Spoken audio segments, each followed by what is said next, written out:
Guys, magwatik tayo ng ating itlog. Nilagyan ko siya ng ng kunting suka para siya magbabol siya mamaya pag ilagay ko sa tilapia, sarsyadong tilapia yung ating pananghalian ngayon. Ibatik-batik lang natin siya ng maigi para magbabol siya. Yan na po siya mga madam people. Kumusta po ang lahat?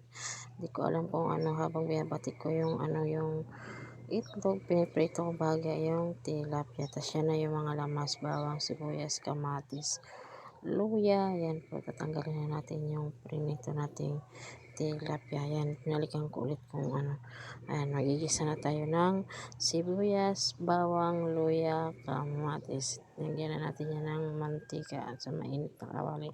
Lagyan na natin yung ating binatik na itlog. Tapos lagyan na natin ng kunting tubig. Tapos pakuliin natin mamaya yan ng kunting bahagya.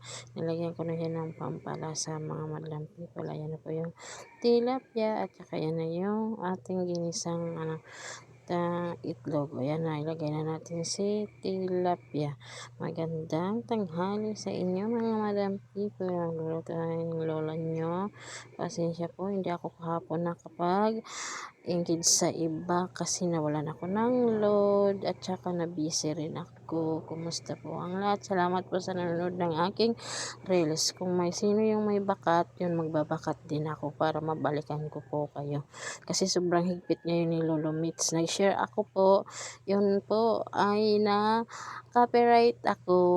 Nag-share lang naman po ako sa isang content creator. Ayun po na ako ay na copyright. Yun po. Okay na po. Balik na tayo dito sa aking niluluto. Mga madlang people, yan po yung aking ayan na po ang aking sarsyadong tilapia. Ayan po mga madam people.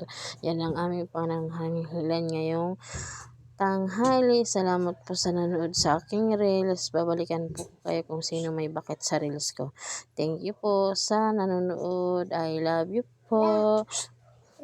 Hello madam people. Ayan po, enjoy po kayo sa inyong pananghalian. Yan aming pagsasalihan. Yan ang binigay sa aking biyaya. Salamat po sa Panginoong ipinagkaloob mo sa amin ngayon. Pananghalian namin. Enjoy po kayo sa inyong tanghalian mga madam people. Mahangin na mainit. Super. Yan ang aking ulam mga madam people. Ay salamat. Ayan nga lang, nakakainis lang si Lolo Mitz. O diba? Kasi sobrang higpit niya. Gusto niya daw talaga